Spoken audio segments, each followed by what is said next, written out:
નમસ્કાર, આપ જોઈ રહ્યા છો સ્પાર્ક ટુડે ન્યૂઝ. વડોદરા શહેરના મુજમવડા વિસ્તારમાં પાણીની લાઇનમાં ભંગાણ સર્જાયું, જેના કારણે શુદ્ધ પીવાના ચોખ્ખા પાણીનો વેડફાટ થઈ રહ્યો છે. એક તરફ વડોદરા શહેરના ઘણા બધા વિસ્તારોમાં લોકો પાણીની બૂમો પાડી રહ્યા છે, પાણી નથી મળી રહ્યું લોકોને, અને તેવામાં બીજી તરફ પાણીની લાઇનમાં ભંગાણ થતાં હજારો ગેલન પાણીનો વેડફાટ થતો હોય તેવું ઠેર ઠેર જોવા મળે છે.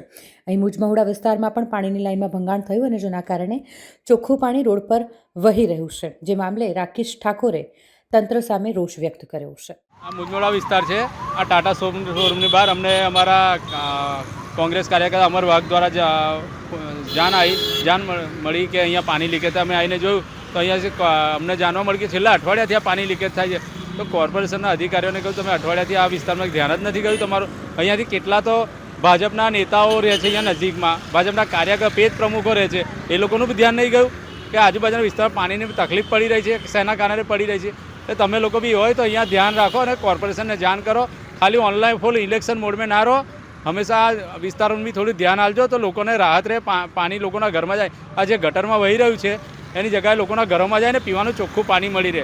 આ પાણીનો વેડફાટ છે, આ લોકોના વેરાના પૈસાનો વેડફાટ થઈ રહ્યો છે. જી રાકેશભાઈ, આ દર વખતે તમે રોજે રોજ ન્યૂઝમાં જોતા હશો કે અલગ અલગ વિસ્તારની અંદર આ જ સમસ્યા છે પાણીના. હમણાં વચ્ચે પૂર્વ વિસ્તારમાં પણ હતી, લોકોને બે દિવસ સુધી પાણી નહોતું મળ્યું. તો આના માટે તમે કોને જવાબદાર ગણો છો?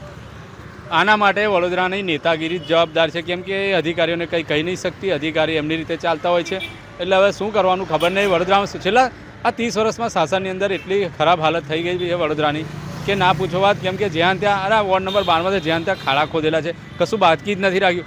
એક રોડ બાકી નહીં હોય કે ખાડો નહીં ખોદ્યો હોય.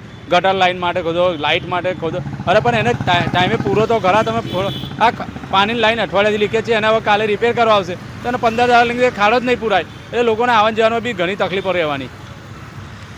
આપનું નામ? ઠાકોર રાકેશ. આ મુજમોડા છે. મુજમોડા વિસ્તારમાં સહજાનંદ જે કુટીર જે ગૃહ ઉદ્યોગ જે છે એની બાજુમાં એક્ઝેક્ટ ટાટા શોરૂમના બાજુમાં હવે આ પાણીનો વેડફાટ થાય છે.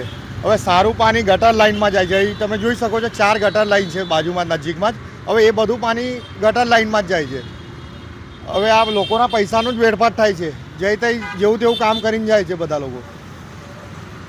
કોર્પોરેશનના અધિકારીઓને તમે શું કહેવા માંગો?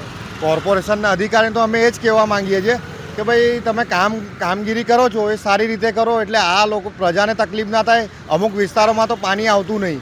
હવે આપણે ન્યૂઝ ચેનલના માધ્યમથી અમુક જગ્યા પર એવું જોયું છે મેં કે પાણી લોકોના ઘરમાં આવતું જ નહીં. ટેન્કર સેવા ચાલુ છે લોકોના થઈ.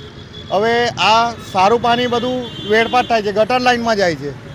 હવે કામગીરી એ લોકો સારી કરે તો પછી હવે આ લોકોના થઈ મારા અંદાજથી ઘરમાં પાણી પહોંચશે જ.